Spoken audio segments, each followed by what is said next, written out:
you guys, how are y'all? I'm Miracle. Thank you for coming to my YouTube channel, Manifesting with Miracle. As always, I pray this video will reach the people that is intended to reach, and I hope you guys are doing well. I have to apologize because I've uploaded so many videos, and I have never, not once, told you guys what's the purpose of the channel. It is in the description. But I have it here in my notes. Today I'm using a notebook because the word that I have is so powerful that I don't want to miss any points. So, normally I can freestyle off the top of my head, but tonight is different. So Manifesting with Miracle is a YouTube channel whereas I want to inspire, uplift, and encourage. Is words straight from heaven, straight from God. This is not my doing. I'm only God's spokesperson. So I don't want you guys to see me. I want you to see God and the glory of God, the power of God through me, because He's only using me. I'm just a vessel. So on this channel, we are refreshing souls, restoring hope, replenishing faith, resuscitating hearts, refusing fear, reviving truths, removing doubt, renouncing attacks, rejoicing in advance, rebuilding trust, and releasing miracles. So everything is kind of R. So every word that I give will pertain to one of these categories. Releasing miracles, we're going to be rebuilding trust, reviving truths, all kind of things on here, all kind of good things. So I hope you guys enjoy, and I hope you guys come back. And to everyone who has been coming back, I thank you. Today's segment is entitled "The Promise is in the Pushing." So this was given to me like a month ago, and I've been sitting on it, and I'm like, okay, God, what you want me to do these words? Because sometimes I don't know, God, is it for a specific person? Is it for a group of people? Is it for me? What you want me to do with it? So tonight I come on here to talk about the promises and the pushing. So when we say push, and if you look up the definition on Google, push means to exert force, right? So if you're pushing something, you're, going against the gravity, you're pushing something, whether it's with your hand, you pushing it with your leg, whatever, you're exerting force on it.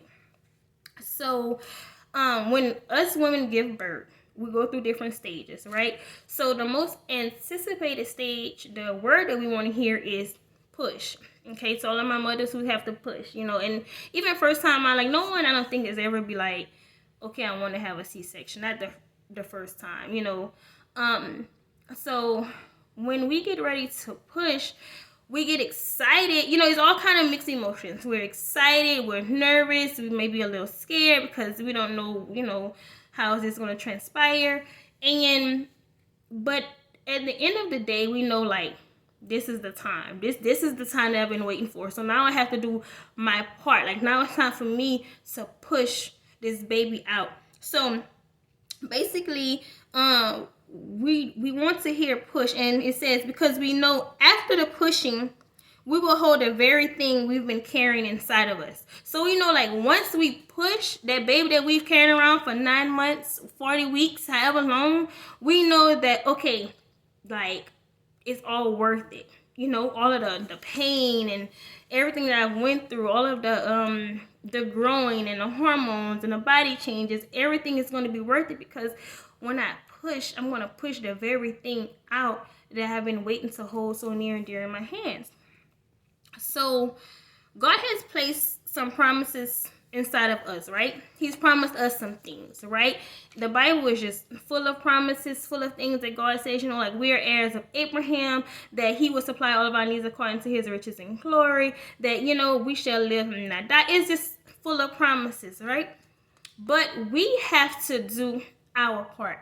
So God has placed that seed, the thing that we are desiring, on the inside of us. Whether you're desiring to be wealthy, whether you're desiring to be your own boss, whether you're desiring to be married, desiring to write a book, whatever the desire is, that is from God. Hopefully. Okay.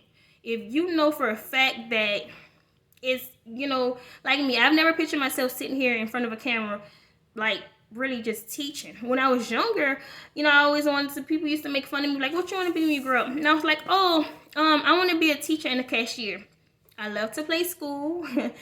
And I love to play with money, to count money and play with the cash registers. And at that time, in my immature age of thinking, I was like, okay, I'm gonna be a cashier all my life. I'm gonna just have fun. I didn't know nothing about minimum wage and prices at that time.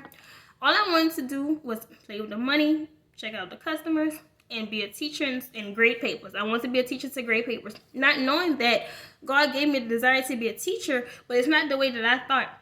I thought I was going to be teaching little kids or junior high kids, and here I am teaching like you guys, teaching adults, people that may be even older than me, but may not be as wise, So, and here I am with businesses, you know what I'm saying? Like a couple businesses that's up and running, and some that I have still yet God is still working out. So it's like I'm thinking I'm going to be counting money for other people. I'm going to be checking out customers, for other people.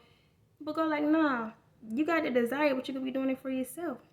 Ain't God good? Like, for real. Like, he always gives us more than what we ask for. He exceeds what we ask for. He exceeds what we think we qualify for. Like, okay, God, I'm content with just being a cashier. God, like, you want to count some money? You'll count your own money, So, whatever the desire is, that's from God. He's planted that seed on the inside of us. And we've been carrying it around for some time, right? Just like a baby has a due date. So, most people are pregnant for 40 weeks. We say 9 months, but doctors say 10 months because it's 40 weeks. So whatever. We just go say weeks. So 40 weeks. And one thing about God is not a God of the premature. Like, you can assure that there's no premature labor with God. Like, if anything, we go be like, God, like, it's not time yet. Like, God, I've been carrying this promise for some years now. Like, it ain't time to push yet, God. Like, God, like, what's going on? Like, come on. Like, have you forgotten that I'm pregnant with this promise? Like, when is going to be time to push? But to us, it may seem like it's taking a long time. But to God, God's like, nah, baby. It's not time yet. It's not time yet. It's not time yet. And I know a lot of times we think it's time, right? Because we're thinking... like Braxton Hicks, right? Like, okay, God, like, oh God, I feel a contraction.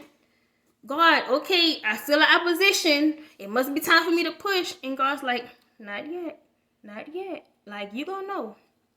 So, as with many mothers, we have experienced Braxton Hicks contractions, right? So we've experienced a lot of opposition and things coming against us where we thought it was time to push. Because the evidence of pain was there and was becoming unbearable back to back. So in life, we may have things hit us like back to back to back. And we just like, God, I know my breakthrough is here. God, I know I'm about to push this promise out because just so much is going wrong, God. This has broke. My account is in the negative. The school has closed down.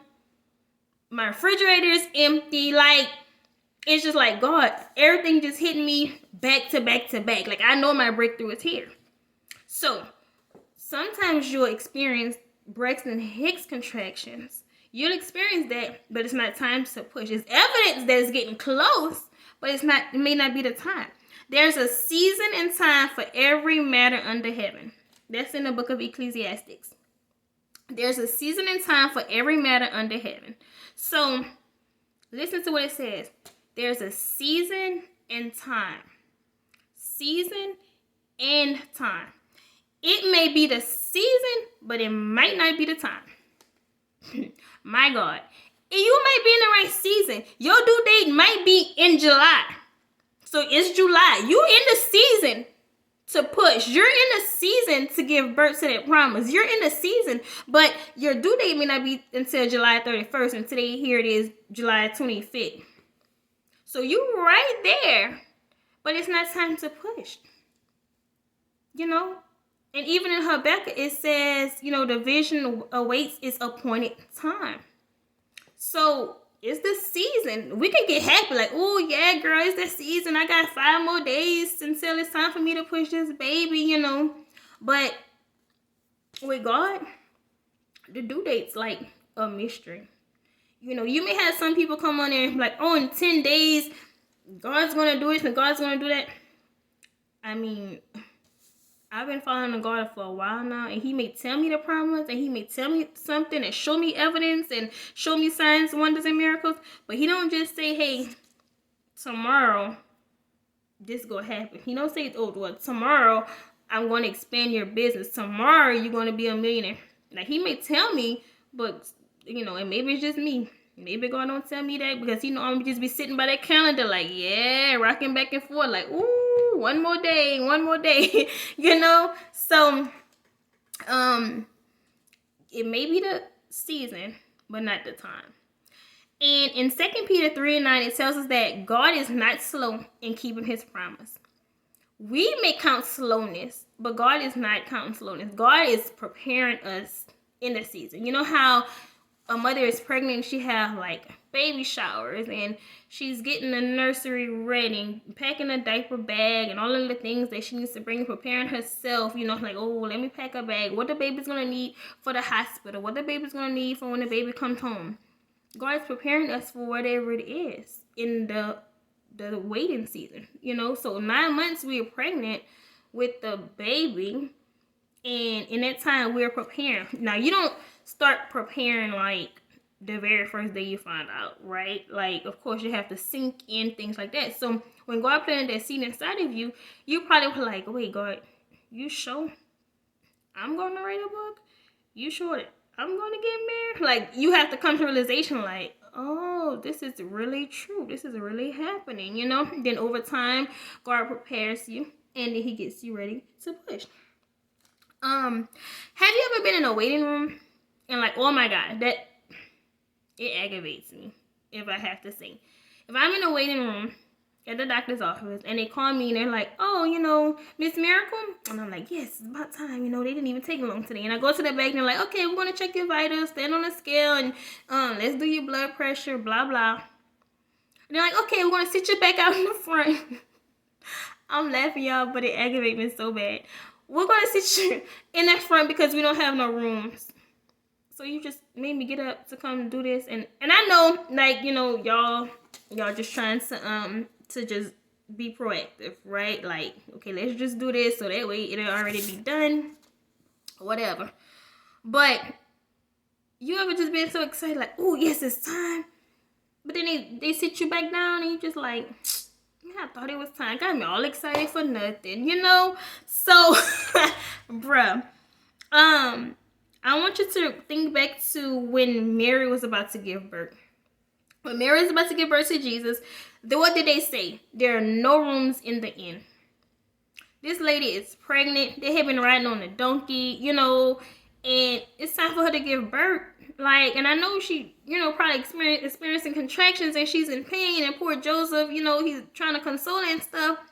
But nobody wants to give up their room for a pregnant lady. Like, this lady's about to give birth, but there's no room. So I say that to say this. When you meet the appointed season and time, when the season and time collapse together, it's nothing that you can do to stop that promise from coming. It doesn't matter the time, it doesn't matter the place, it doesn't matter where you at, doesn't matter. When it's time, it's time. Okay? It was time for Mary to give birth to Jesus. It was like, okay, Jesus hadn't already set an appointed date and time for this baby to be born. So it don't matter if they didn't have no rooms. God didn't say, okay, well, hey, we gotta stop. We can't have the baby because they don't have no rooms. Like, let's stop the labor because they don't have no rooms available. No, what she did? What did song say? We always sing around Christmas. He was born in a manger filled with hay. That song, oh, what a wonderful child, Jesus. Oh, what a wonderful child. Maybe it's just me because I grew up in the Baptist church, but I remember that song. But yeah, so in a manger filled with hay is where Jesus was born. And yeah, I'm sure if Mary could have had it anyway, she'd have been like, oh no, this is my first baby, and I want to be in the most prestige hospital setting, and I want to give birth in a hot tub, and this. Baby. When them contractions start coming, you ain't gonna care where you at. You just like, look, I'm ready to push. Get this baby out of me. Like, let's go. So, when the contractions start coming back to back, most times it's the nurse or someone that you've chosen to be in a room with you to help you to push, right? They'll tell you like when it's time to push. So what I want to do is tell you the definition of push. We know the Google definition. It says to exert force. But our definition, push, means persisting upon shattered hopes. Push. Persisting upon shattered hopes.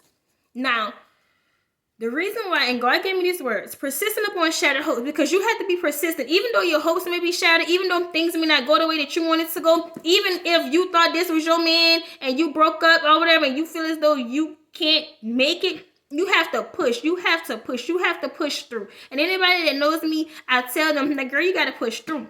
We be at work and people be like, oh man, I just feel unmotivated. I don't feel like working today. I'm like, nah, you got to push through, sis. You got to push through this. You have to push through. You have to push. You have to persisting upon shattered hopes. So even though your hopes are shattered in some areas, you still have to push. Even if you thought you were going to be here, just managing a company, or like me, I thought I was going to be a teacher. I have to push. Like, yeah, you got to push. I had to push. I still have to push. Like, yeah, you're going to be a teacher, but we got to push to see what kind of teacher you're going to be. Just like with the, who that was, the fishermen, when they were fishing, God was like, look, you're gonna have to follow me, like, come push through over here, because I'm gonna make you fishers of men. You thought you was just gonna be fishing for fish. Like, nah, you gotta push so that way you can see what's greater on the other side. You have to push. Even though your hopes may be shattered, even though you love to fish so much, Simon, even though, Peter, you wanted to just fish and just catch a whole net of fish, and you was like, oh, I just caught a whole net of fish, God, now you want me to cast my net down and follow you? Like, no, I want to be here. Like, nah. So now my hopes is shattered, because I just knew I was about to open up my own company and start selling fish and selling catfish plates on Friday, but now I gotta put my nets down and follow you. Push, push, push. You know? And contractions are evidence that labor is near, right? I said that. Active labor is when you become dilated. So you can have all the contractions you want, baby, but until you're in active labor, until them contractions are coming back to back to back, not 10 minutes apart, not 17 minutes apart, but I'm talking every 2 to 3 minutes, then you're in active labor. Because you can get home, you can be dilated in your 7-8 month of pregnancy. You could be 2-3 centimeters, but that don't mean it's time to push. You're not going to push until you're in active labor. So when when active labor hits, you are dilating and getting ready to receive the promise you've been carrying. So I want to tell you that it's almost time to push. If you have felt the evidence of Braxton Hicks contractions, if you feel as though you have been dilating, if you feel as though you're getting closer because things are just coming back to back to back, the pain of life is just hitting you back to back, the opposition is coming at you back to back, I need you to know that you're almost in that active labor. It's almost time for you to push. So when we push, you may go in that labor room thinking, oh, y'all fix my hair and make sure my makeup's okay, make sure I have my earrings on and my lip gloss and I'm not ashy and all this other than that. You be saying that because you're just, oh, these contractions, oh, they're just 10 minutes apart. Like, I can do this. So, like, when you go in there, you think you could be all cute pushing. Nah, baby. When you push, they be like, take a deep breath, hold it, count to 10, push, push, push, push, push. And you just in there with a face like, I'm trying. Until you just, sometimes you don't even make it to 10. I remember one time trying to push one of my children, they was on 7, they was still counting. I was just there like, man, look, give me a minute. Like, we ain't even make it to 10. But I want to encourage you that it's almost time to push. The promise is in the pushing. Just keep on pushing. Push to what lies ahead. Push knowing that the promise that you've been carrying for so long is going to soon be in your hands. Everything that you've been desiring on the inside of your heart, you're going to see it manifest on the outside. So think about it like your desires is like in the spirit realm, and you're like, God, I desire to be married, you know, and it has already happened in the spirit realm, but it have to manifest here on earth. So, you know, you've been carrying it around, but now you're just like, okay, God, it's time to push. It's already happened in the spirit realm, but I need you to get me to the point where I'm prepared enough, Father God, to get in that active labor, so that way I can push. Persisting upon shattered hopes, God, I can push. Even though, Heavenly Father God, I had $5,000 in my savings account, but things started coming back to back. Inflation and hit, you know, school time is coming up, and I have all these kids that I need to buy for, God, so I had to keep going in my savings, God. Something broke on the car, God, and I had to go in my savings, and I had to do this and that. But you know what, God? I'm still going to push. With these $5 in my account, Father God, I'm still going to push. And I'm going to push because you say you supply all of my needs. I'm going to push because you say you've never seen a righteous forsaken or begging for bread. I'm going to push because my faith is in you, Father God. Even though my hopes may be shattered, Father God, I know that what the enemy meant for bad, you turn it around and you use it for my good. I'm going to push, Father God, knowing that even though that last marriage didn't work out because it wasn't ordained by you, this one will. So that's why I'm going to push, because greater is he in me than he that is in the world. That's why I'm going to push, because my promise is in the pushing. Okay? So I hope you guys enjoyed this segment, and you know, I don't just come on here and do this for fun. Like I said, this is out of my comfort zone. I'm just getting a little bit comfortable with doing this. I pray that you guys will share it. I hope at least one or two things stood out to you. I hope you guys will return, that you will like this video, you will subscribe if you feel led to do so. And as always, I'll see you next time. Bye.